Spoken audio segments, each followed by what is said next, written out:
I think when people started to discover that we're able to function virtually, maybe we don't need our offices anymore. They're taking for granted, A, that the relationships pre-existed, that the trust pre-existed. That's number one. Number two, we're also starting to realize that being at home by ourselves or with our families the whole time, like, I actually would like to leave the house, you know?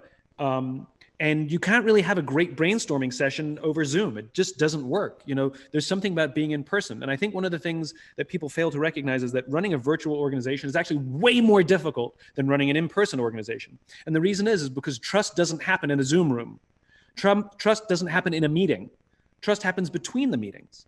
Isaac Stern, the virtuoso violinist, said, he said, music is what happens between the notes. And trust is the same. Trust happens between the meetings. It's when you're filing into the conference room and you're like, hey, Steve, hey, Bob, you know, it's that. It's like, hey, I heard your dad was sick. Oh, yeah, he's doing much better. Thanks for asking. It's when you leave and you walk down the hall to your offices and you keep talking and decisions are being made. It's having lunch together. It's bumping to each other in the hallway or at the copy machine. It's all of the in-between things that build trust. It's like a relationship.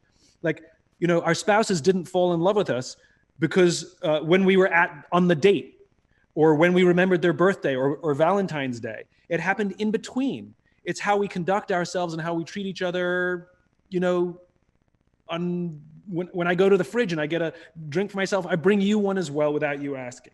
It's these little things that happen between the big events. And so I think that going back to the office, it's that fabric that holds us together. Nothing replaces human contact, nothing. We can mitigate it for a while, we can drag it out for a while, but at the end of the day, human contact and human interaction is where it's at.